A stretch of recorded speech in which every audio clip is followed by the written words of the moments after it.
कर लिया यशोदा मैया ने एकदम से देखकर, तो भगवान ने तुरंत अपनी वैष्णवी माया से उनको विस्मरण करा दिया। भूल गई यशोदा मैया कि वो मुख देख रही थी कि क्या बात कर रही थी, भुला दिया। और यशोदा मैया कन्हैया को साथ लेकर के आई। आज सुखदेव जी कहते हैं राजन, आज यशोदा मैया ने एकदा गृहदासीषु, आज यशोदा मैया ने सारी अपने घर की सारी दासियों को मुक्त किया कि जाओ आज गोविंद के लिए, गोपाल के लिए, कन्हैया के लिए मैं स्वयं और दधि मंथन करूंगी। मनसा वाचा कर्मणा, मन वचन और कर्म से आज यशोदा मैया गोविंद के लिए और कार्य कर रही हैं। हमें और आपको भी यही करना चाहिए।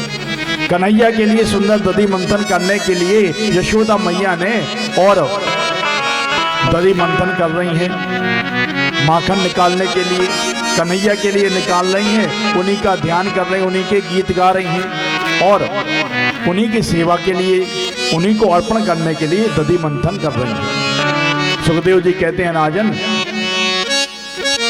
आज यशोदा जी ने सभी को एकदा गृहदासीषु यशोदा नंद गेहिनी और निर्ममंत स्वयं दधि का मंथन कर रही हैं यशोदा मैया।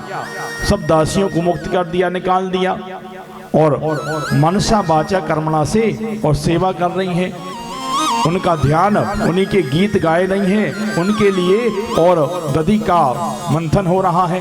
गोविंद कन्हैया बालकृष्ण सो रहे थे, उठकर आए और देखा कि मैया आज दधि का मंथन कर रही है। वो कन्हैया ने जिद पकड़ ली कि मुझे दधि, मुझे माखन चाहिए और अभी चाहिए।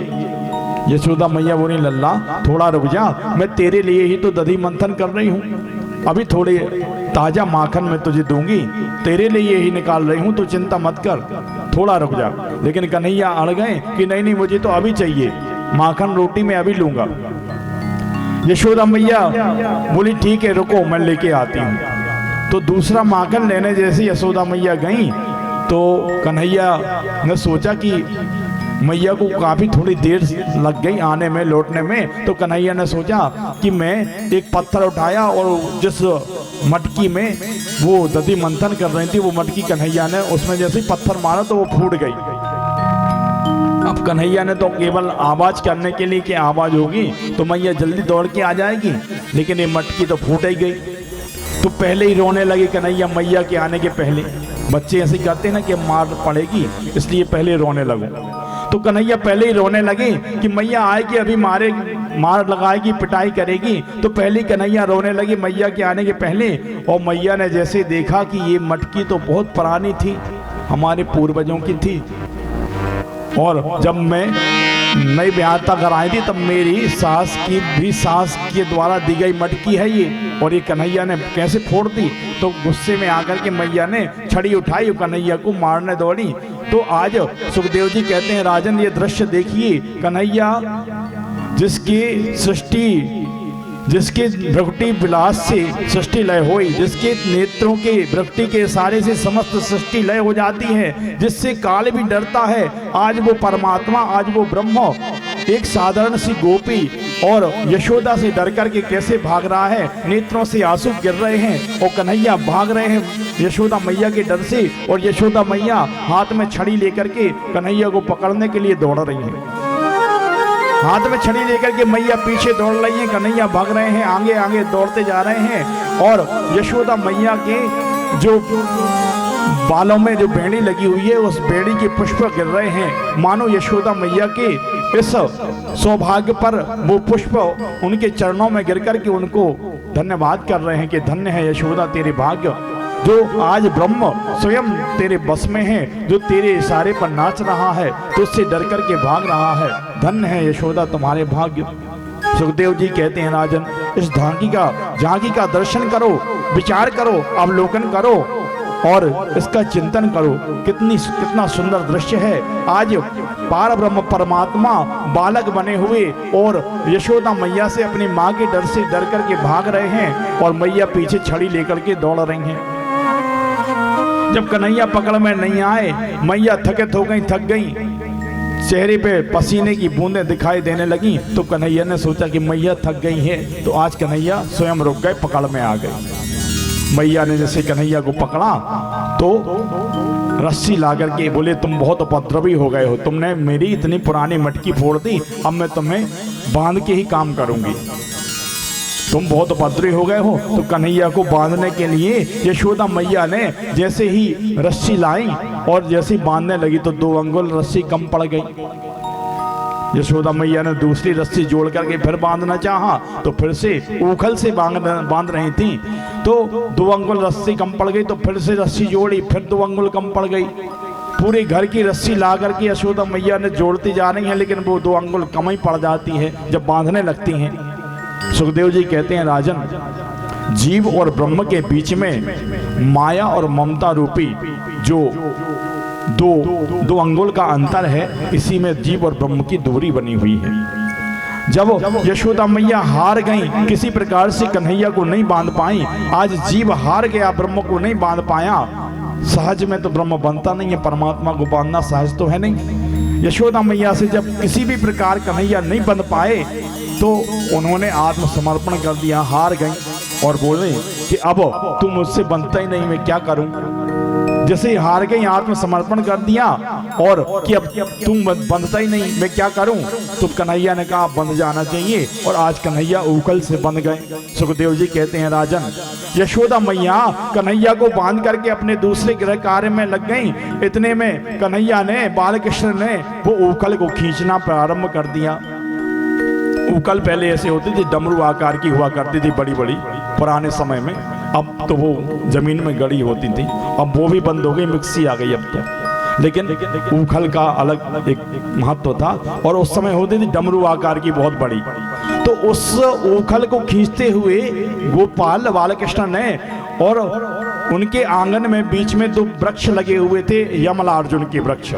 यमलार्जुन के वृक्षों के बीच में, दोनों वृक्षों के बीच में जगह थी, तो उन ऊखल को खींचते खींचते कन्हैया उन दोनों वृक्षों के बीच में से निकले जैसे ही, और जैसे ही एक झटका कन्हैया ने हल्का सा दिया तो दोनों वृक्ष बड़ी जोर से तड़तड़ करके वहां से चटक गए, गिर गए, और उनमें से 2 सुंदर पुरुष निकले, हाथ जोड़ करके गोविंद की प्रार्थना करने लगे। वाणी गुणानुकथने, हे गोविंद, हे परमात्मा, धन्य है नारद मुनि को मैं बार बार धन्यवाद करता हूँ, जिन्होंने हमें श्राप दे करके और ब्रजमंडल में ये वृक्ष बना दिया था। नारद के श्राप से कुबेर की पुत्र नलकूबर और मणिग्रीव जो हैं वो आज वृक्ष बने हुए ब्रजमंडल में स्थापित थे, और भगवान के द्वारा उनका उद्धार होना था। दोनों हाथ जोड़ करके गोविंद की प्रार्थना करते हैं, धन्य है हमारे भाग्य, अच्छी श्राप दिया था अच्छा नारद जी ने हमें, जो आज हमें आपके दर्शन हो गए, आपके द्वारा हमारा उद्धार हो गया। इतने वर्षों से हम वृक्ष बने इस ब्रजमंडल में, आपके गोकुल में, और आपके आंगन में, नंद बाबा के आंगन में खड़े हुए थे, आज आपके दर्शन हो गए। हमें ऐसा वरदान दीजिए प्रभु कि अब हमसे कोई अपराध ना हो, गलती ना हो। पहले हम अपने रूप सौंदर्य के अभिमान में, धन के अभिमान में और सरोवर में अनेकों प्रकार से जल क्रीड़ा करते थे।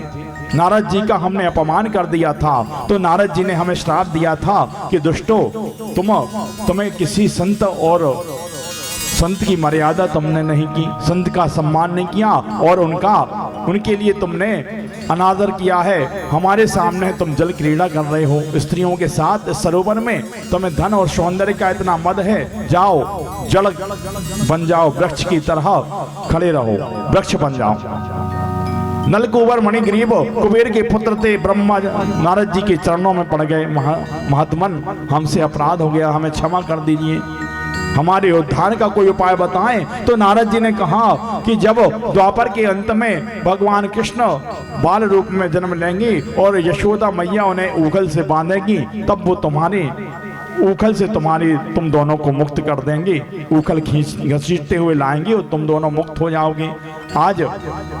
आज वो अवसर आ गया, वो दिन आ गया, और धन्य है हमने आपके बाल रूप के दर्शन किए हैं। गोविंद हमें ऐसा आशीर्वाद दीजिए कि वाणी गुणानुकथने, हम अगर कुछ बोलें तो आपके ही गुणों का गान करें। ये नेत्र अगर कुछ देखें तो केवल आपके ही दर्शन करें, ये पैर अगर कहीं जाएं तो केवल आपके ही धाम को, आपके ही मंदिर की ओर जाएं, आपके ही शुभ स्थान की ओर जाएं। ऐसा नलकूबर और मणिग्रीव ने प्रार्थना की गोविंद से, और बार बार उनकी जय जयकार करते हुए नलकूबर और मणिग्रीव और अपने लोक को गमन कर जाते हैं। बोले वृंदावन बिहारी लाल की जय।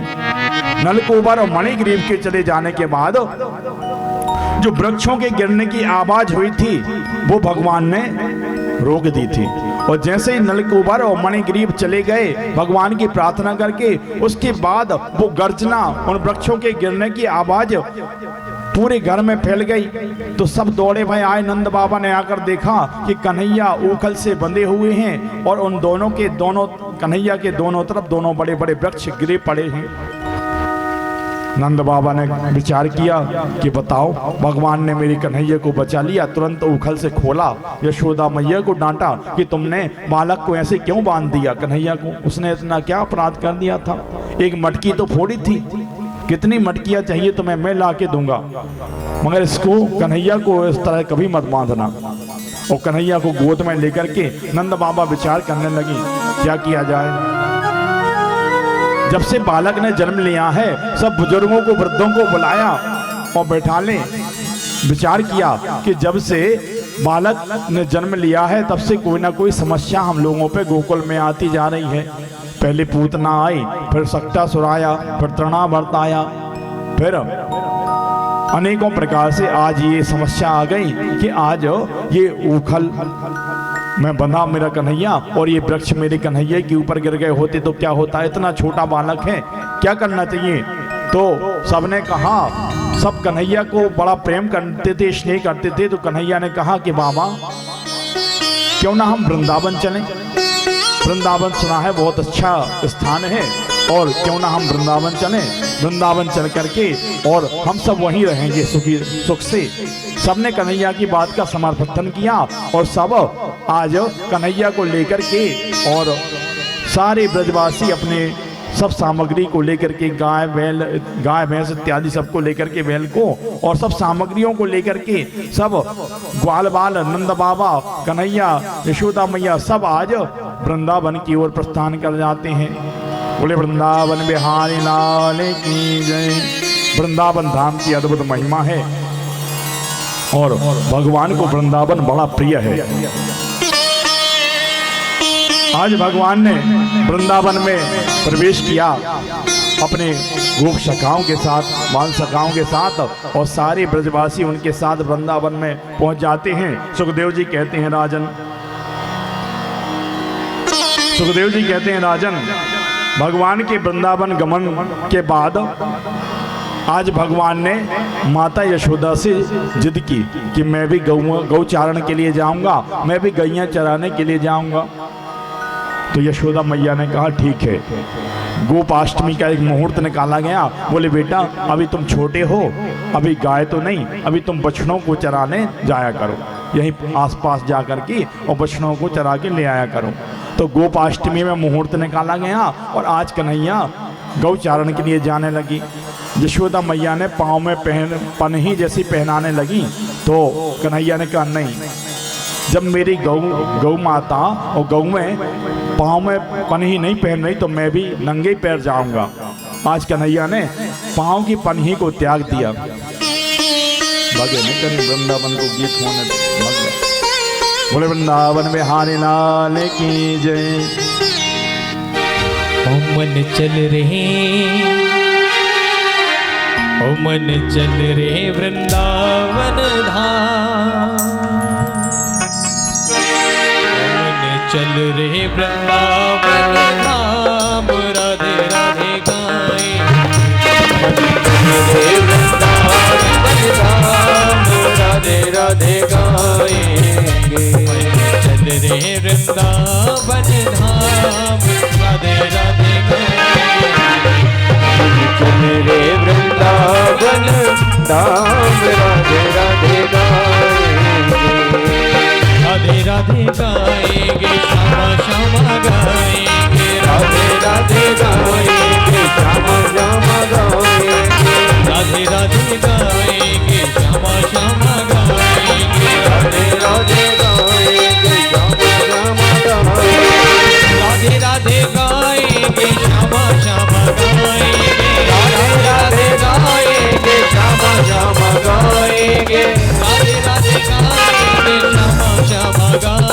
राधे राधे गाएंगे श्यामा श्यामा गाएंगे वृंदावन धाम राधे राधे गाएंगे वृंदावन धाम राधे राधे गाएंगे मन चले गे वृंदावन धाम राधे राधे गाएंगे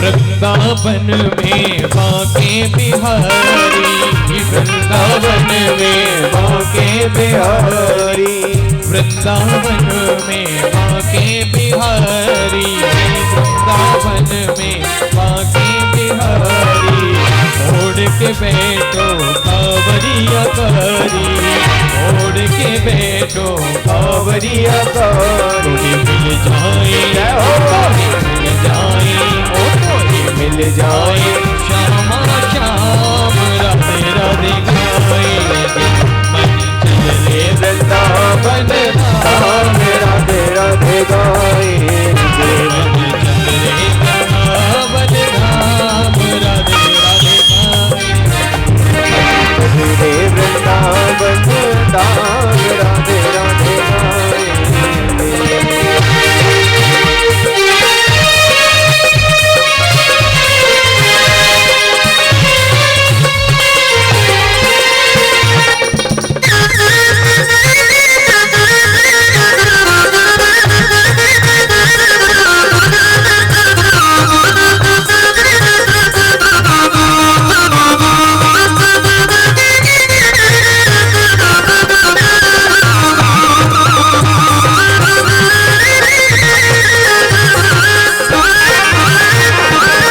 वृंदावन में राधा रानी वृंदावन में राधा रानी वृंदावन में राधा रानी वृंदावन में राधा रानी मुक्ति भी यहाँ भर नहीं पानी मुक्ति भी यहाँ भर नहीं पानी मुक्ति भी यहाँ भर नहीं पानी याके जान ओ याके चरणों में राधे राधे राधे गाएंगे चले वृंदावन धाम राधे राधे गाएंगे चल रे वृंदावन धाम राधे राधे गाएंगे चल रे वृंदावन धाम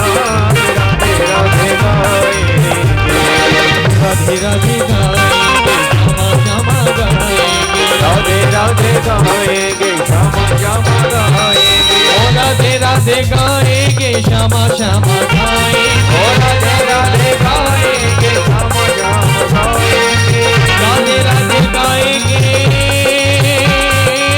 श्यामा श्यामा गाएंगे राधे राधे गाएंगे श्यामा श्यामा गाएंगे राधे राधे गाएंगे श्यामा श्यामा गाएंगे राधे गाएंगे श्यामा श्यामा गाएंगे राधे राधे गाएंगे श्यामा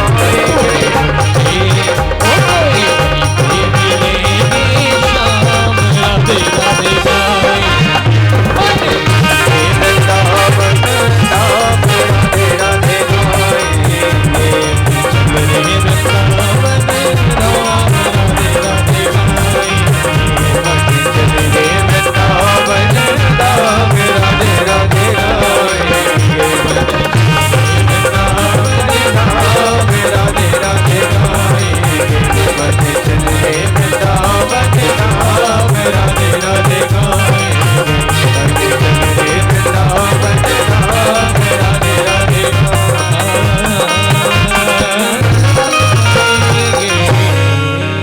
वृंदावन बिहारी लाल की जय हो।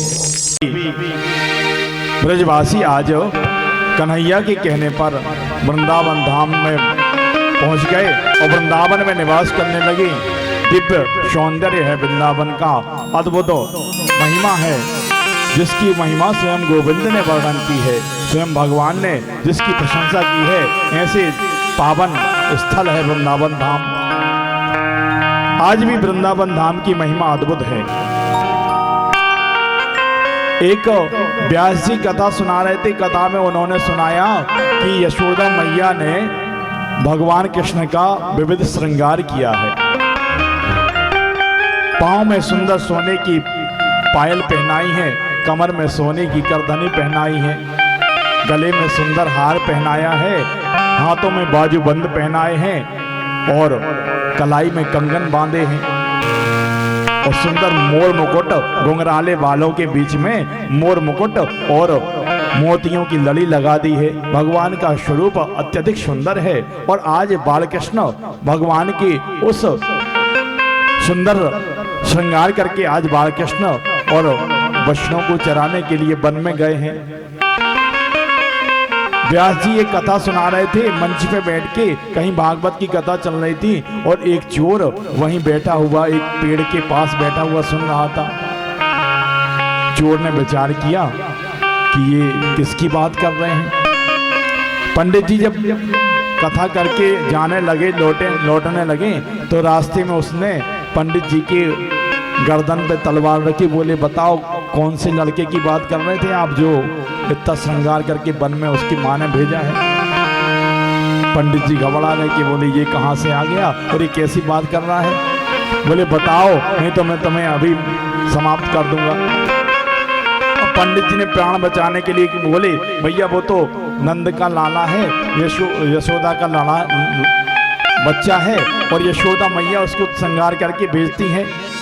बोले कहाँ रहता है? बोले वो तो यहाँ नहीं वृंदावन में रहता है। बोले रोज उसकी माँ श्रृंगार करके भेजती है ऐसे अकेले वन में, बहुत ज्यादा सोना पहना के भेजती है, काफी माल मिलेगा, तो बताओ कहाँ है, कहाँ रहता है। तो उन्होंने पंडित जी ने अपने प्राण बचाने के लिए बता दिया वृंदावन में रहते हैं। अब वो चोर वृंदावन चला गया और जंगल में एक जगह और तलवार लेकर के बैठा है एक पेड़ के ऊपर, कदम के पेड़ के ऊपर बैठ गया कि वो लड़का अब आने वाला होगा, इतने टाइम तो आता होगा। आज अब ये कब की घटना है? द्वापर युग की। पंडित जी ने कथा में सुनाई, चोर ने विश्वास कर लिया, पहुंच गया और एक पेड़ के ऊपर बैठ भी गया।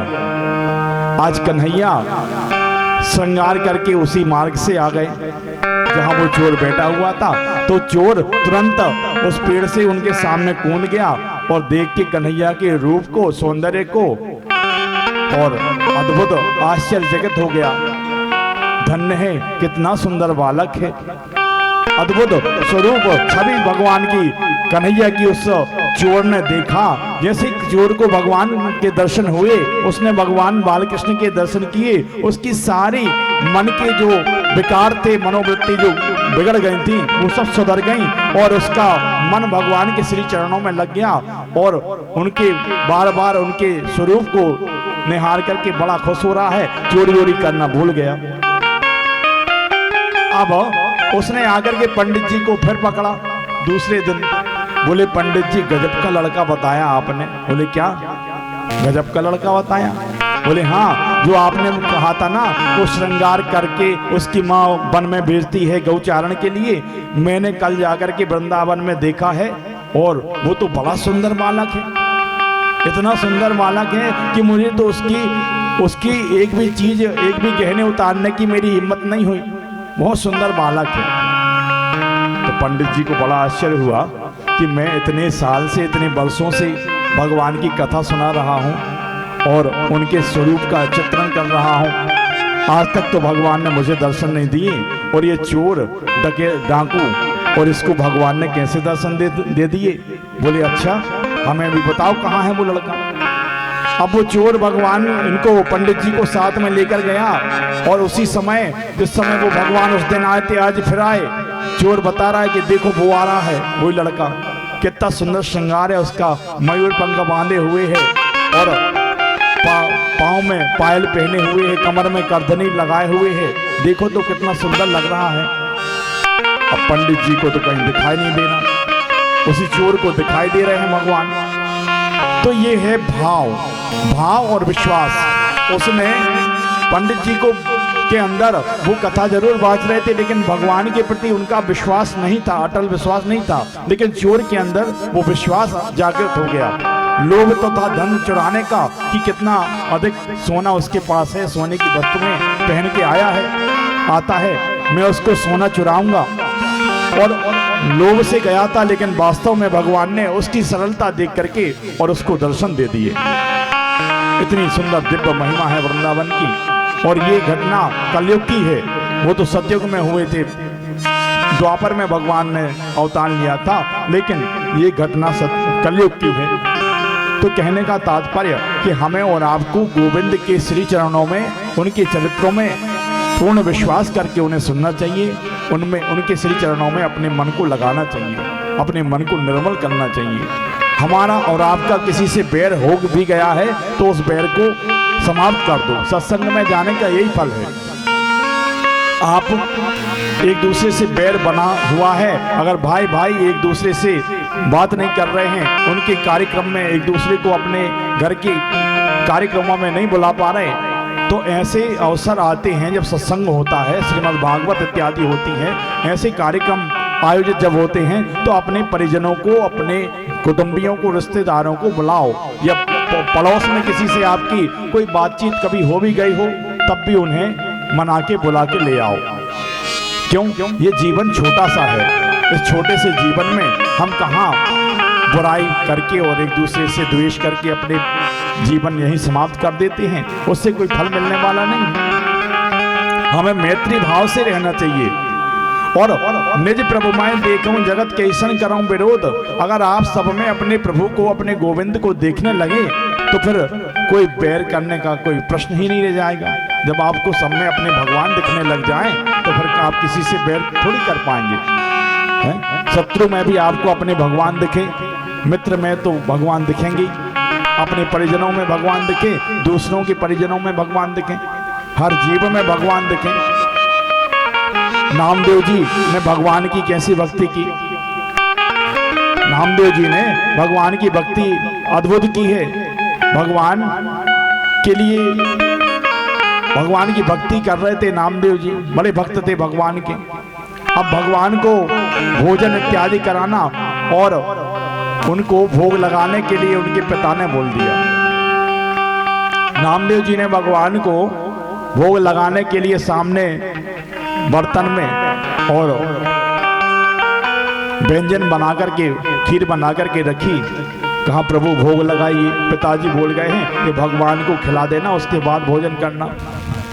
अब जब बहुत देर तक भगवान नहीं आए तो नामदेव जी ने कहा कि जब तक आप नहीं खाएंगे तो मैं भी नहीं खाऊंगा और यहीं रोता हुआ बैठा रहूंगा। वहीं रोते बालक नामदेव रोते हुए बैठे हैं। तब भगवान आए और भगवान ने उनके हाथ से भोजन किया। भगवान को ऐसा भोग उन्होंने लगाया।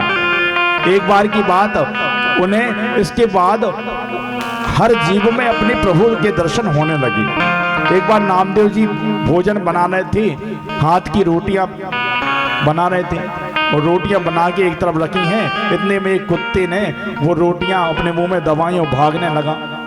तो नामदेव जी ने तुरंत देखा कि अरे ये तो रोटियां लेके भाग रहे हैं, ये तो मेरे प्रभु है, भोजन करने आए हैं, प्रसाद लेने आए हैं। लेकिन उन्होंने देखा कि घी तो रोटियों में लगा नहीं था, तो तुरंत घी का कटोरा लेकर के उनके पीछे दौड़े कि अरे प्रभु ऐसे सूखी रोटी मत खा लेना, घी तो लगा लेने दो। भगवान के दर्शन उन्हें हर जीव में होने लगे। ऐसा हमारा और आपका मन बन जाए, ऐसी श्रद्धा, ऐसी भक्ति हमारे अंदर हो जाए, ऐसा विश्वास हमारे और आपके अंदर आ जाए तो हमारा और आपका कल्याण हो जाएगा। प्रभु की कृपा हम पे और आप पे भी हो जाएगी।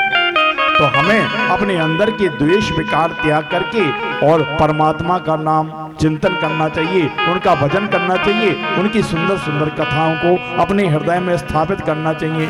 आज भगवान गौचारण के लिए निकले हैं, बछड़ों को लेकर के।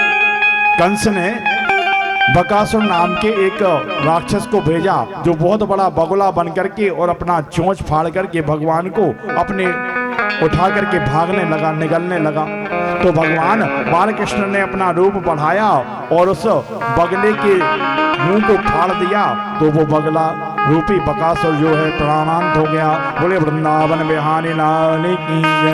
बकासुर का भगवान ने उद्धार कर दिया। सुखदेव जी कहते हैं राजन, आज जब बकासुर का उद्धार हो जाता है तो भगवान कंस ने एक और वत्सासुर नाम का राक्षस भेजा, जो बछड़े बनकर के बछड़े के रूप में भगवान के बछड़ों में मिल गया। भगवान पहचान गए कि ये तो दैत्य है, राक्षस है।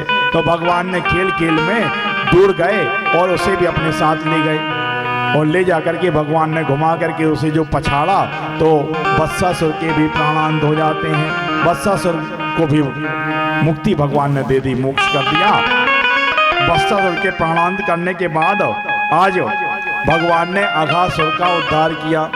अघासुर बहुत बड़ा मुंह फाड़े अघासुर बैठा था और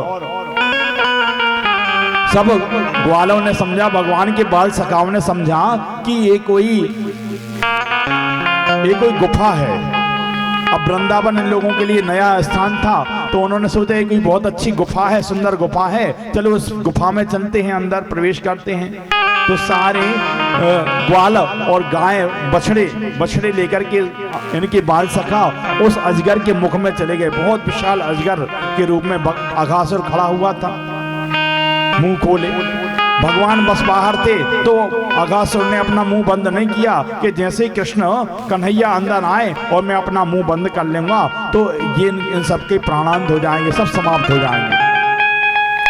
भगवान जैसे ही समझ गए कि ये तो अघासुर है, तुरंत भगवान उसके मुख में जाने लगे, अपने बाल सखाओं को खोजते खोजते। आज भगवान जैसे अघासुर के मुख के पास गए और उसने अपना मुख जैसे बंद किया तो भगवान ने तुरंत अपने शरीर को बढ़ा दिया तो उसके श्वास अवरुद्ध हो गई और वो छटपटा करके उसका अघासुर के भी प्राणांत हो गए। और भगवान ने अपनी वैष्णवी माया से सारे अचेत पड़े हुए ग्वाल वालों को और अपने बाल सखाओं को, पशुओं को पुनर्जीवित किया, सचेत किया और पुनः ले आए, बाहर लेकर के आ गए। अघासुर मारा गया, अघासुर का उद्धार भगवान ने कर दिया। अब सुखदेव जी कहते हैं राजन, अघासुर के मरने की बात ग्वाल वालों ने, बकासुर जब भगवान ने मारा तो ग्वाल वालों ने अपने अपने घरों में बताया कि आज कन्हैया ने बकासुर को मार डाला। वत्सासुर को मारा तब भी बता दिया कि आज कन्हैया ने वत्सासुर को मारा। लेकिन अघासुर के मारने की बात, घटना, कन्हैया, सुखदेव जी कहते हैं राजन, इसकी घटना, अघासुर को मारने की घटना ग्वाल वालों ने 1 साल बाद अपने घर में बताई। 1 साल बाद, 1 वर्ष बाद। क्यों? बोले अघासुर को मारने के बाद भगवान जैसे ही आए और भगवान कृष्ण क्या करते थे कि अपने बाल सखाओं से रोज अपना भोजन उनको दे करके और उनका भोजन स्वयं करते थे। तो पूरे बाल सखा गोल बना करके बैठते थे, बीच में भगवान बैठते थे और रोज एक एक की बारी आती थी कि आज तुम्हारे यहाँ का भोजन मैं करूँगा और मेरा भोजन तुम करना। तो आज मधुमंगल की बारी आई। मधुमंगल का भोजन भगवान को करना था, मधुमंगल के द्वारा लाया गया। अब मधुमंगल बेचारा गरीब था, उसके यहाँ तो कुछ बना नहीं था। जाकर के उसने अपनी माँ से कहा, माँ आज कन्हैया ने अपने घर का भोजन मांगा है और मुझे कुछ ना कुछ तो ले जाना पड़ेगा। माँ बोली कि बेटा अपने यहाँ तो कुछ नहीं है, ये 2 दिन पुरानी कढ़ी है और ये कन्हैया क्या खाएगा ये कढ़ी। लेकिन मधुमंगल बोला कि अब मुझे तो दे दो, मैं कन्हैया को नहीं दूंगा, कोई बहाना बना दूंगा। तो मधुमंगल वो 2 दिन पुरानी कढ़ी लेकर के आ गया, आ तो गया। भगवान ने जैसे ही मांगा कि हाँ आज तुम्हारी बारी है, तुम मेरा भोजन तुम कर लो और तुम अपना भोजन मुझे दे दो। तो मधुमंगल संकोच में पड़ गया कि बताओ मैं कन्हैया को इतने 2 दिन की पुरानी बासी कढ़ी कैसे दे दूं। उसका मन नहीं हुआ तो मधुमंगल तुरंत उस डबुलिया को लेकर के, मिट्टी के पात्र को लेकर के जिसमें कढ़ी रखी हुई थी, दौड़ करके गया और एक वृक्ष के पीछे छुप गया। और वृक्ष के पीछे छुप करके और उसने वृक्ष के पीछे छुप करके जल्दी जल्दी कढ़ी पीने लगा कि कन्हैया आकर के कढ़ी छीन ना ले, और अगर ये अच्छी नहीं लगेगी उसको तो बहुत चढ़ाएगा और सबके सामने मेरी हंसी करेगा। और कन्हैया ये कड़ी कैसे दे दूं मैं, 2 दिन पुरानी बासी कड़ी। तो वो जल्दी जल्दी कड़ी पीने लगा मधुमंगल, तो उसके दोनों तरफ से कड़ी बह गई, मुख के दोनों तरफ से उसकी कड़ी बह गई और कन्हैया भी उस समय वहां पहुंच गए। सुखदेव जी कहते हैं राजन, कन्हैया ने जब मधुमंगल से कहा अरे तुम मेरी कड़ी क्यों पी गए, लाओ दिखाओ, देखा तो पात्र खाली था। तो भगवान ने देखा कि मधुमंगल के मुख के दोनों तरफ से जूठी कड़ी जो बही है उसी को चाटने लगे भगवान, कि मेरे लिए आई थी तुम पी गया, देखा कैसी लगती है, मैं भी खा के देखूं। और उसी समय ब्रह्मा जी देखने आए कि भगवान ने अवतार लिया है, चलो देख करके आए, भगवान के दर्शन करें। ब्रह्म का अवतार हुआ है, ब्रह्म ने अवतार धारण किया है, देखें तो क्या कैसा अवतार धारण किया है भगवान ने। तो ब्रह्मा जी जैसे ही आए तो देखा ब्रह्मा जी ने कि एक पार ब्रह्म परमात्मा जो अनेकों ब्रह्मांड जिनके संकेत मात्र से और तितर बितर हो जाते हैं, वो आज एक साधारण से बालक की साधारण से ग्वाले की और जूठी कड़ी खा रहा है। ये ब्रह्म तो हो नहीं सकता, ये हमारे परमात्मा नहीं है, ये ब्रह्म नहीं है, ये साधारण से ग्वाले के मुख की झूठी कड़ी खा रहे हैं, ये परमात्मा कैसे हो सकते हैं। तो आज ब्रह्मा जी ने कहा इनकी परीक्षा लेना चाहिए। तो ब्रह्मा जी ने उन बालकों को, बाल सखाओं को, भगवान के और बछड़ों को अपने साथ ले गए ब्रह्मलोक, और ब्रह्मलोक जाने आने में 1 वर्ष ब्रह्मा जी को लग गया। इतने में भगवान ने जब ब्रह्मा जी की चाल देखी कि ब्रह्मा जी मेरे बाल सखाओं को और बछड़ों को लेकर के अपहरण करके ले गए हैं, तो भगवान ने तुरंत भगवान स्वयं बछड़े बन गए, उतने बछड़े भगवान बन गए और उतने ग्वाल बन गए, भगवान बाल सखा बन गए। भगवान स्वयं ने वो रूप धारण कर लिया और 1 वर्ष तक भगवान बछड़े बने रहे और बाल सखा बने रहे, और जाकर के भोजन गौओं का दूध पीते। गौएं बड़ी आनंद थे और भगवान कृष्ण बछड़े बन करके उनका दूध पी रहे हैं। माताओं के साथ जो ग्वाल कृष्ण बन करके जाते गोपियों के पास, वो भी बड़ी प्रसन्न है कि मेरा बालक कितना प्यारा है, कितना सुंदर है। 1 वर्ष व्यतीत हो गया, ब्रह्मा जी गए और आए लौट करके, अपने ब्रह्मलोक गए और लौट करके वो आए उसी दिन, लेकिन यहाँ 1 वर्ष व्यतीत हो गया। आकर के ब्रह्मा जी ने जैसे देखा कि देखें तो क्या हाल है, तो उतने ही बछड़े और ग्वाल ब्रह्मा जी ने वहां देखे जो ब्रह्मा जी जैसे अपने साथ ले गए थे। ब्रह्मा जी घबरा गए कि ये तो परमात्मा है, मुझसे बहुत बड़ी गलती हो गई।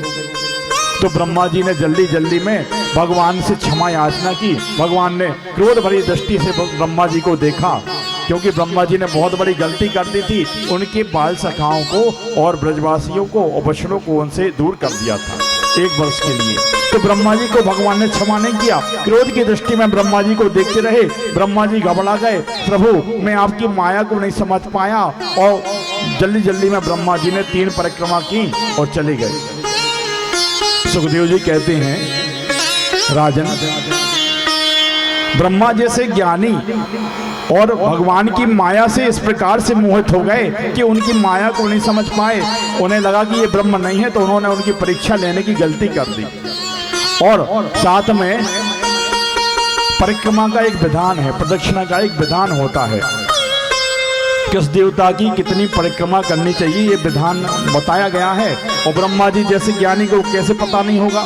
तो ब्रह्मा जी ने गलती क्यों की? एका चंड्या रवि सप्तौ दृश्याकार्या विनायका चतुरस्य कृते विष्णु शिवे च अर्ध प्रदक्षिणा। सबकी परिक्रमा करने का एक विधान है, शास्त्रोक्त विधान। एका चंड्या, दुर्गा माता के मंदिर में आप जाएं, दुर्गा जी की मूर्ति के पास जाएं, तो दुर्गा माता की 1 बार परिक्रमा करनी चाहिए, केवल 1 परिक्रमा होती है दुर्गा जी की। एका चंड्या रवि सप्तौ, सूर्य मंदिर में जाएं, सूर्य नारायण की पूजा करें तो उनकी 7 परिक्रमा करनी चाहिए। एका चंड्या रवि सप्त दृश्याकार्या विनायका, चंडी माता की, दुर्गा माता की 1 परिक्रमा की जाती है। सूर्य नारायण की 7 परिक्रमा की जाती हैं। गणेश भगवान की 3 परिक्रमा की जाती हैं। जब भी गणेश जी का आप पूजन करें, गणेश जी की आरती करें, तो उसके बाद 3 बार प्रदक्षिणा करना चाहिए, 3 बार घूमना चाहिए। चंडी माता दुर्गा जी के में 1 बार घूमे, सूर्य नारायण के में 7 बार घूमे। भगवान विष्णु की परिक्रमा 4 बार करनी चाहिए, 4 बार। चतुरस्य कृते विष्णु, लेकिन ब्रह्मा जी ने 3 परिक्रमा क्यों भाग गए? क्यों? भगवान के क्रोध को देख करके ब्रह्मा जी भाग गए। उन्हें यही याद नहीं रहा कि इनकी तो 4 बार परिक्रमा करनी चाहिए भगवान कृष्ण की। और शिवेचा अर्ध प्रदक्षिणा, भगवान शंकर की आदि परिक्रमा की जाती है। आदि परिक्रमा क्यों? जो जलाधारी रहती ना, जहाँ से जल गिरता है, उस जल की धार जहाँ तक जाती है उसको उल्लंघन नहीं करना चाहिए, उसको लांघ कर दूसरी तरफ नहीं जाना चाहिए। आपने भगवान शंकर की पिंडी की पूरी परिक्रमा कर ली तो वो जलाधारी का जल जो आपने उल्लंघन कर लिया, लांघ गए, तो आपके सारे सुकृत, सारे पुण्य नष्ट हो जाएंगे। इसलिए आधे तक जाके लौट आना चाहिए। आधी परिक्रमा भगवान शंकर की जाती है। परिक्रमा का अलग अलग विधान है। तो ब्रह्मा जी ने घबराहट में जल्दी जल्दी में भगवान की 3 परिक्रमा की ओर चले गए। सुखदेव जी कहते हैं, राजन, भगवान ने अनेकों लीलाएं और भगवान ने अनेकों बाल लीलाएं की। कहां तक मैं उनकी बाल लीलाओं का वर्णन करूं? आज धेनुकासुर का भी उद्धार किया बलराम जी द्वारा। और भगवान ने जब देखा, भगवान को पता चला कि यमुना जी में कालीदह नाम का कुंड है। कालीदह कुंड में काली नाग आकर के निवास करने लगा है, वास करने लगा है। और उसका विष का इतना अधिक प्रभाव है कि उस कुंड के ऊपर से अगर कोई पक्षी भी निकल जाए तो वो जल करके, उस विष के प्रभाव से जल करके कुंड में गिर जाता है। यमुना जी विचार किया कि इस काली नाग ने तो यमुना जी के जल को दूषित कर रखा है। आजकल आधुनिकता के इस चकाचौंध में, दौड़ में अनेकों फैक्ट्रियां लग रही हैं, अनेकों उद्योग शुरू हो रहे हैं। और उन सब का जो गंदा पानी है, जो दूषित जल है, जो दूषित वस्तुएं हैं, वो सब हमारी पवित्र नदियों में डाला जा रहा है, गंगा जी में, यमुना जी में। और इससे हमारी नदियां दूषित हो रही हैं। भगवान ने द्वापर युग में नदियों को सुरक्षित और स्वच्छ रखने के लिए कितना संदेश दिया। ये काली मर्दन लीला करके भगवान ने कि नदियों को, अपने वनों को, पर्वतों को सुरक्षित रखो, नदियों को स्वच्छ रखना चाहिए। हमें नदियों में ऐसे गंदे पदार्थों को नहीं प्रवेश कराना चाहिए। उनका जल स्वच्छ है, निर्मल है, और उसका हम सब उपयोग करते हैं। उनमें प्रदूषण ना करें, गंदगी ना करें, ये हमें शिक्षा लेनी चाहिए। भगवान ने आज देखा कि कालिया नाग ने यमुना जी के जल को प्रदूषित कर रखा है। अब कालिया नाग से कैसे निपटा जाए? तो भगवान, कोई कालीदह कुंड के पास जाता नहीं था उस कालिया नाग के भय के कारण। तो भगवान ने एक योजना बनाई, गेंद का खेल का बहाना किया। गेंद का खेल खेलते खेलते भगवान उसी कालीदह कुंड के पास पहुंच गए। और श्रीदामा की जो गेंद थी वो भगवान ने घूमते घूमते अवसर पाकर के जोर से एक लात मारी तो वो गेंद जाकर के कालीदह कुंड में चली गई। अब कालीदह कुंड में जैसे ही गेंद गिरी तो श्रीदामा बोला कि प्रभु, बोला कन्हैया मेरी गेंद मुझे ला करके दो, मेरे बब्बा की बनाई हुई गेंद है, वो बहुत पुरानी है और मुझे वही गेंद चाहिए, अभी चाहिए। श्री रामा से सब बोले, अरे तू क्या पागल हो गया है क्या? कालीदह कुंड में तो कोई नहीं जा सकता, वहाँ काली नाग रहता है, उसके विषय, वहाँ के पेड़ भी सूख गए हैं, ऊपर के पक्षी उस जल में गिर करके मर जाते हैं, इतना तेज विष का प्रभाव है। और तुम कह रहा है कि कालीदह कुंड में चले जाओ, दूसरी गेंद ले लेना।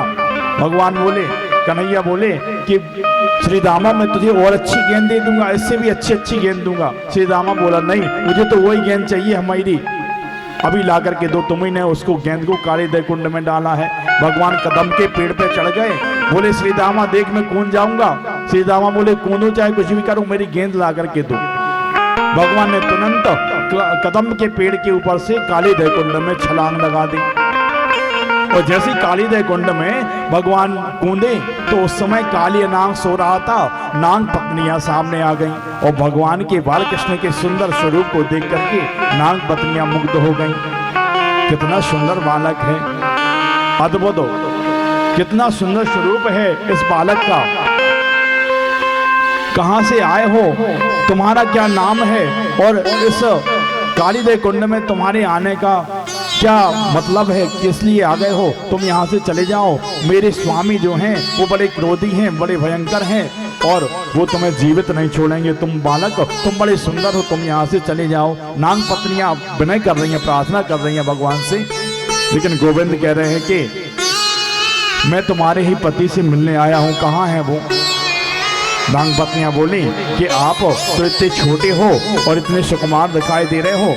मेरे स्वामी जो हैं वो बड़े दुष्ट प्रवृत्ति के हैं, वो आपको बड़े कष्ट देंगे। आप यहाँ से चले जाओ। उनके विष के प्रताप से अनेकों पक्षी भी इस कुंड में गिर गिर करके मर जाते हैं, पर आप तो इतने छोटे बालक हो, इतने सुंदर हो, कितनी मोहिनी सूरत है आपकी।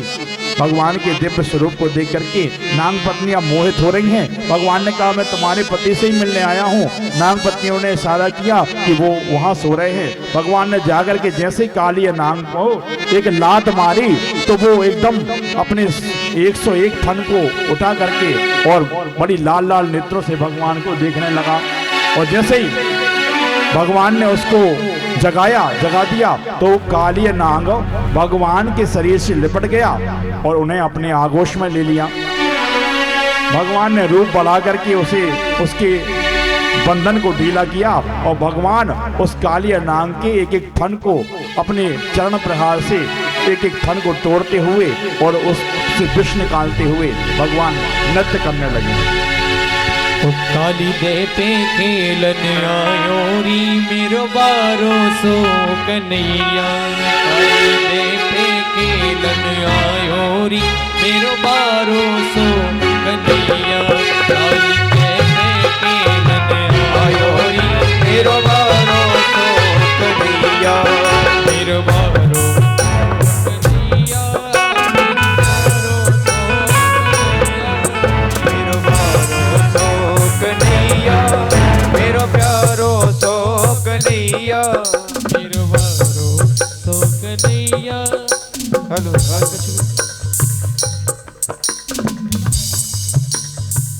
हेलो मेरो बारो कन्हैया, मेरो प्यारो सो कन्हैया। मेरो बारो सो कन्हैया, मेरो प्यारो सो कन्हैया। काली दे पे खेलन आयो मेरो बारो सो कन्हैया। काली दे पे खेलन आयो मेरो बारो सो कन्हैया।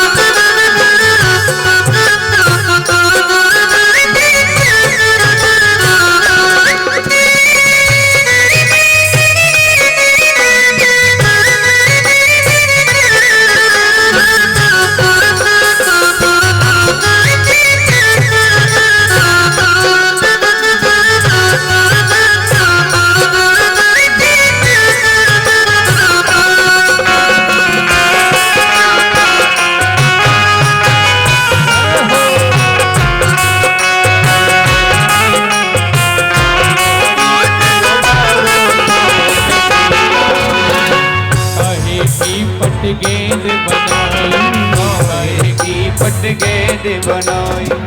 काहे की पट गेंद बनाई, काहे की पट गेंद बनाई। काहे की पट गेंद बनाई। काहे को डंडा मारो रे मेरो मारो दो कन्हैया। काली दे पे खेलन आयो री मेरो मारो दो कन्हैया। काली दे पे खेलन आयो मेरो बारो दो कन्हैया। काली दे पे खेलन आयो मेरो बारो दो कन्हैया।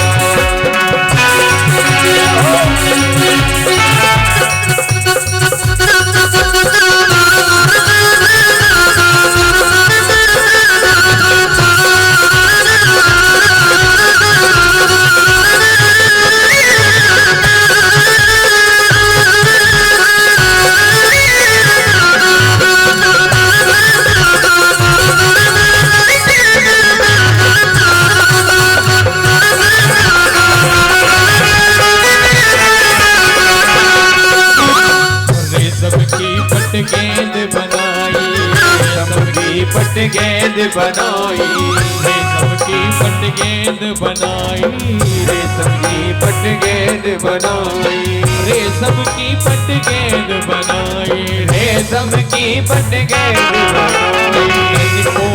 चंदन को मोरी मेरो मारो तो कन्हैया, होली दे खेलने आयोरी मेरो मारो तो कन्हैया, होली दे खेलने आयोरी मेरो मारो तो कन्हैया, होली दे खेलने आयोरी मेरो मारो तो कन्हैया, मेरो मारो तो कन्हैया, प्यारो तो कन्हैया, मारो तो कन्हैया, मेरो प्यारो तो कन्हैया, मारो तो कन्हैया, मेरो प्यारो तो कन्हैया, मेरो मारो तो कन्हैया, मेरो प्यारो तो कन्हैया, काली दे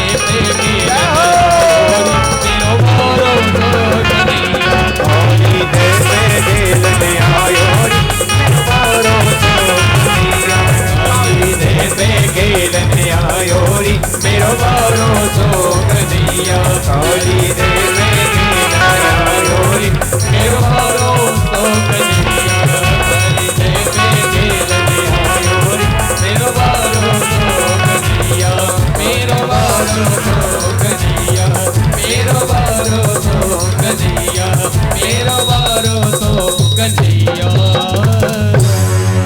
वृंदावन बिहारी लाल की जय। सुखदेव जी कहते हैं राजन, आज गोविंद ने, बाल कृष्ण ने कन्हैया की उस कालिया नाग के एक एक फन पर जो चरणों का प्रहार कर करके उसकी सारा विष शमन कर दिया, निकाल दिया। और वो जो कालिया नाग है जो अहंकार में बना हुआ था, अपनी शक्ति के गर्भ में चूर था, उसका सारा अहंकार समाप्त कर दिया।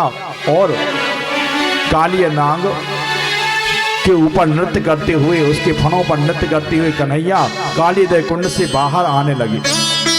इधर कन्हैया के कालीदय कुंड में कूदते ही सारे ब्रज में हाहाकार मच गया। सारे ब्रजवासी, माता यशोदा और नंद बाबा आदि सब, बलराम जी सब आ गए और कालीदय कुंड के बाहर यशोदा मैया, नंद बाबा कुंड में कूदने के लिए तत्पर थे। बलराम जी ने सबको रोका, समझाया, बोले कन्हैया को कुछ नहीं होगा। अगर कन्हैया को कुछ होगा भी, पहली बात तो कुछ होगा नहीं, और होगा तो मैं इस पूरी पृथ्वी को पलट दूंगा। यशोदा मैया और नंद बाबा का रो रो के हालत खराब उनकी हो रही थी। सारे ब्रजवासी घबरा गए थे, सब चिंता में डूबे हुए थे कि इतने में भगवान उस कालिया नाग के फनों पर नृत्य करते हुए वो कालीदय कुंड से बाहर आ गए। बोले कालिया मर्दन भगवान की जय। आज भगवान ने कालिया नाग के विष से यमुना जी को मुक्त किया है। कालिया नाग से कहा कि तुम यमुना जी के जल को छोड़ करके, इस कुंड को छोड़ करके चले जाओ। कालिया नाग बोला, प्रभु मुझे गरुण का डर है, गरुण के डर के कारण मैं और यहाँ आकर के बैठा हूँ। यहाँ सौरभी ऋषि के श्राप के कारण गरुण आते नहीं है, इसलिए मैं सुरक्षित हूँ।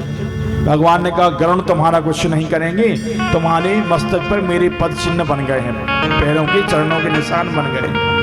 गरुण तुम्हारा कुछ नहीं करेंगे, तुम रमणक द्वीप चले जाओ। रमणक द्वीप के लिए और कालिया नाग को परिवार सहित भगवान ने प्रस्थान करा दिया। सुखदेव जी कहते हैं इस घटनाक्रम को संपन्न होते हुए पूरा दिन व्यतीत हो गया। संध्या का समय हो गया था, रात्रि हो गई थी, तो सारे ब्रजवासी उसी कालीदय कुंड के पास सो गए। बोले सब यहीं विश्राम करते हैं, प्रातः काल होगा तब चलेंगे, सवेरा होगा तब चलेंगे। सब वहीं विश्राम कर गए और रात्रि का समय था। रात्रि में वन में आग लगी, दावाग्नि प्रकट हुई और उस वन में भयंकर आग प्रकट हो गई। वो आग सारे ब्रजमंडल को, ब्रजवासियों को जलाने के लिए जैसे बढ़ रही थी, तो आज गोविंद ने बड़ा विशाल रूप धारण करके वो सारी अग्नि को पी लिया। दावाग्नि को गोविंद पी गए। सारे ब्रजवासियों की दावाग्नि से आज कन्हैया ने रक्षा की।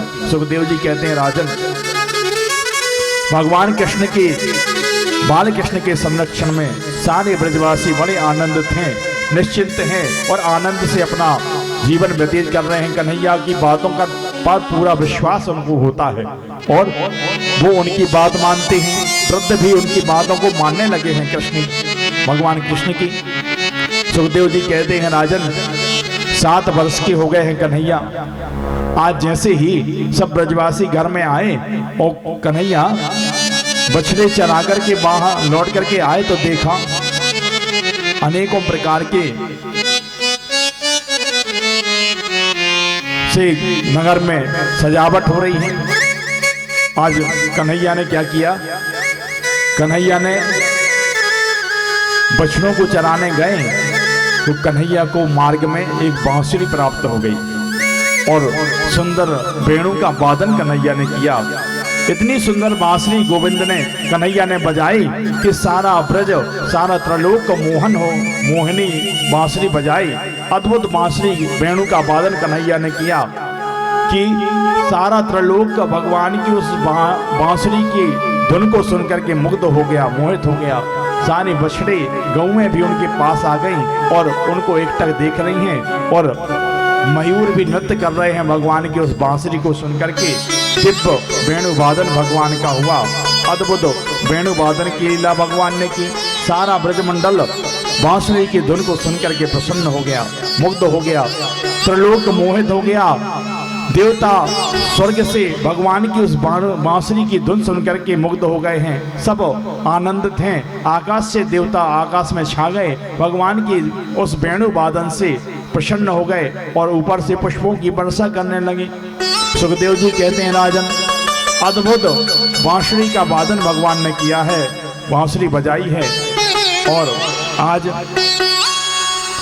भगवान की वेणु वादन लीला के बाद भगवान आज जैसे घर आए तो देखा कि अनेकों प्रकार के 56 व्यंजन बनाए जा रहे हैं। सारा नगर सजा है, सारा वृंदावन सजा है और सब अनेकों प्रकार से हर घर में बहुत बड़ी तैयारी हो रही है। भगवान जैसे ही आए तो यशोदा मैया ने नंद बाबा ने कहा अरे किसी वस्तु को छूना मत, किसी सामग्री को जूठा मत कर देना। बोले ये क्या है, काय की तैयारी हो रही है? बोले हम सब बड़े देव की पूजा करते हैं, इंद्र की पूजा करते हैं और उन्हीं की पूजन की तैयारियां हो रही हैं। तो भगवान ने कहा कि आप सब इंद्र की पूजा क्यों करते हैं, उनकी पूजा करने से क्या होता है? तो सब ग्वालों ने कहा, यशोदा मैया ने बताया, नंद बाबा ने बताया कि अरे वो देवताओं के राजा हैं और वही जल की वृष्टि करते हैं, वही हमारे पशुओं को जो हमारा अनाज होता है उन्हीं के द्वारा, उन्हीं की कृपा से होता है। उन्हीं की पूजा हर वर्ष हम सब करते हैं क्योंकि हम खेती किसानी वाले हैं और गौओं के लिए भोजन की व्यवस्था, चरवन, हरी हरी घास उन्हीं के द्वारा जब जलवृष्टि होती है तब प्राप्त हुआ करती है। अनेकों प्रकार के वृक्ष और औषधियाँ प्राप्त होती हैं।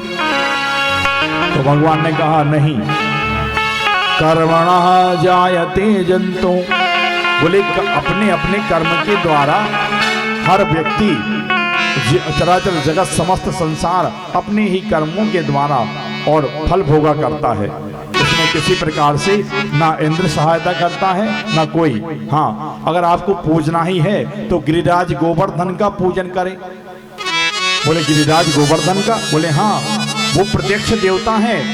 इन्हीं पर्वतों और वन के कारण हमारे यहाँ जल की वृष्टि होती है, हमें इनका पूजन करना चाहिए। आज गिरिराज गोवर्धन के पूजन की बात कन्हैया ने कही है और सारे ब्रजवासी इंद्र की पूजा त्याग करके छोड़ करके और कन्हैया की बात मान गए। बोले हमारे देवता प्रत्यक्ष भोजन स्वीकार करेंगे और हमारे साथ चलो तो हम सब गोवर्धन, गिरिराज गोवर्धन की पूजा करें। सारे ब्रजवासी बड़ी बड़ी छकड़ियों में, गाड़ियों में भोग का सामान, 56 प्रकार के व्यंजन, अनेकों प्रकार के सामग्री सजा करके और गोवर्धन की ओर चले। गोवर्धन जी के पास गए तो भगवान ने कहा ठीक है। एक रूप से भगवान बाहर खड़े हो गए, ग्वालों के साथ खड़े थे, सब ब्रजवासियों के साथ, और एक रूप से उन्होंने गिरिराज बनकर के खड़े हो गए। गिरिराज गोवर्धन के रूप में भगवान प्रकट हो गए। बहुत बड़ी बड़ी मूछ है और बहुत बड़े रूप में खड़े हो गए भगवान। बोले ये हैं गिरिराज गोवर्धन, सब ब्रजवासी दर्शन करो। सबने दर्शन किया। बोले इनको पहले स्नान कराओ और स्नान कराने के बाद फिर इनकी पूजा करेंगे और इसके बाद इनको भोग लगाएंगे। और हमारा भोग गिरिराज महाराज खुद लेकर के अपने हाथ से लेकर के ग्रहण करेंगे, खाएंगे। बोले अच्छा। सभी ब्रजवासी जल लाने लगे। अब जमुना जी बहुत दूर थी, जल लाते लाते थक गए बेचारे, बहुत से ब्रजवासी जल ला रहे थे। बोले भैया इतने जल में तो 1-2-3 घंटे व्यतीत हो गए, इतने जल में तो तुम्हारे भगवान का गिरिराज महाराज की तो एक मूछें गीली नहीं हो पाई, इनको क्या स्नान कराएंगे। तो भगवान ने मन से गंगा जी का स्मरण किया तो वहां पे मानसी गंगा प्रकट कर दी भगवान ने। और मानसी गंगा आज भी आप वृंदावन गोवर्धन परिक्रमा जाएं तो मानसी गंगा के आपको दर्शन मिलेंगे। भगवान ने मानसी गंगा प्रकट की, गिरिराज महाराज का सुंदर स्नान कराया गया, उनका पूजन हुआ और अच्छे 56 प्रकार का भोग भगवान को लगाया गया, गिरिराज महाराज को। और भगवान ने गिरिराज के रूप में बैठ करके उस भोग को ग्रहण किया और सारे ब्रजवासी आनंदित हैं और गिरिराज महाराज का पूजन कर रहे हैं। श्री गोवर्धन महाराज महाराज तेरे माथे मुकुट बिराज रहो। श्री गोवर्धन महाराज महाराज तेरे माथे मुकुट बिराज रहो। श्री गोवर्धन महाराज महाराज तेरे माथे मुकुट बिराज रहो। श्री गोवर्धन महाराज महाराज तेरे माथे मुकुट बिराज रहो। तेरे माथे मुकुट बिराज रहो। तेरे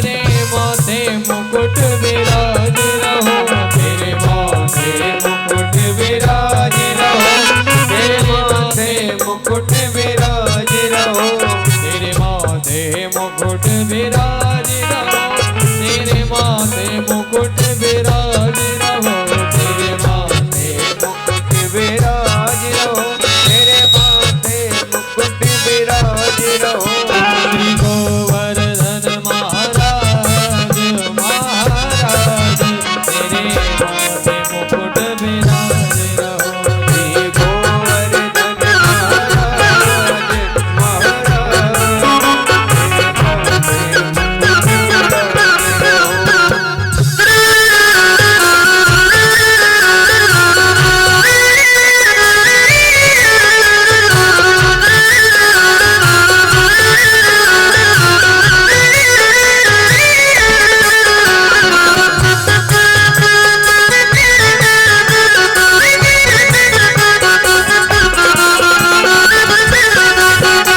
तेरे चढ़े तो पे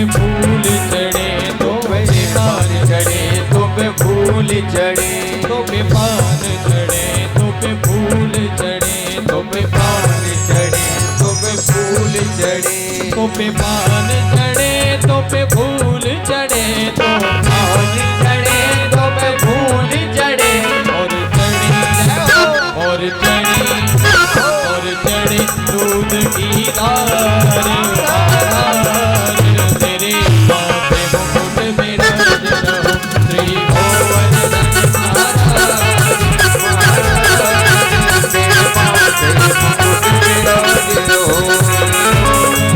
महाराज महाराज तेरे माथे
तेरी सात कोस की परिक्रमा, तेरी सात कोस की परिक्रमा, तेरी सात कोस की परिक्रमा, तेरी सात कोस की परिक्रमा, तेरी सात कोस की परिक्रमा।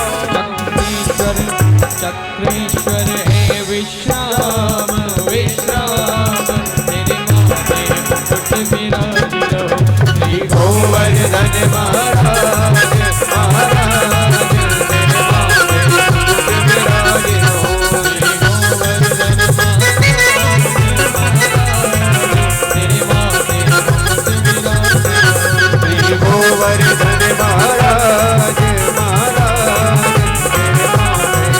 तेरे माथे मुकुट विराजी रहो।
कुंडल चमक रहे, तेरे कानन कुंडल झलक रहे, तेरे कानन कुंडल चमक रहे, तेरे कानन कुंडल झलक रहे, तेरे कानन कुंडल चमक रहे, तेरे कानन कुंडल झलक रहे, तेरे कानन कुंडल चमक रहे, तेरे कानन कुंडल चमक रहे। ओ तेरी जागी तेरी जागी तेरी जागी बनी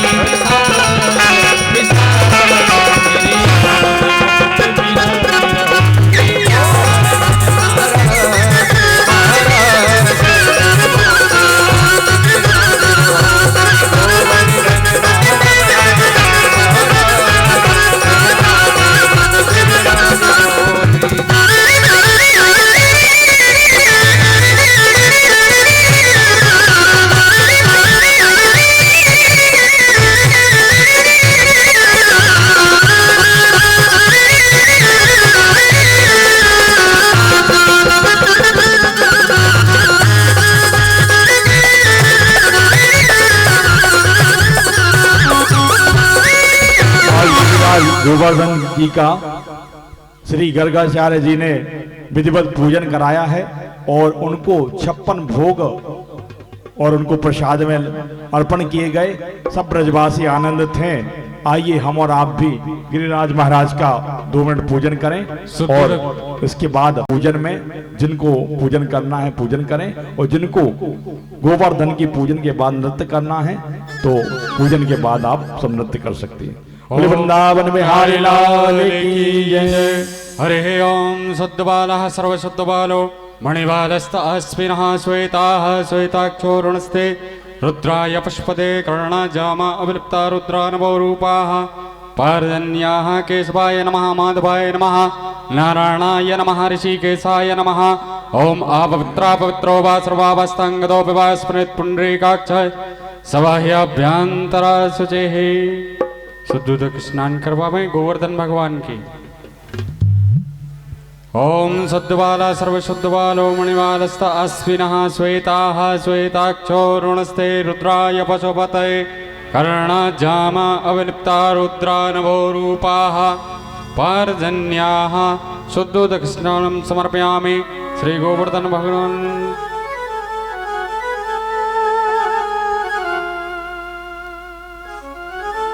ओम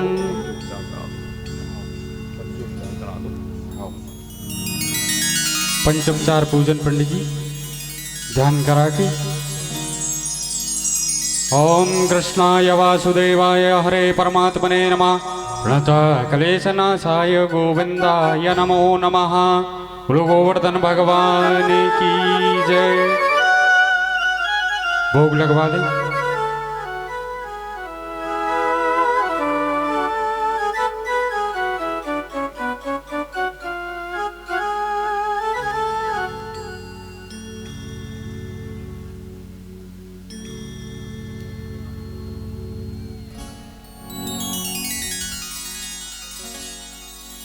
ओम नाभ्यासेदन्तरिक्षगुंसे स्नोर्द्योः समवर्तता पदव्याम्भूमर्दिशः सूत्रान् तथा लोकान् अकल्पयन्नः नैवेद्यं नैवेद्यामि श्री गोवर्धनलालुताभ्यो नमः। ओम त्वदेवस्तु गोविन्दं त्वग्भमेव समर्पये ग्रहणसनमुखो भूत्वा प्रसीद परमेश्वर। श्री गोवर्धन भगवान की जय। गोवर्धन भगवान की कृष्ण कन्हैया लाल की।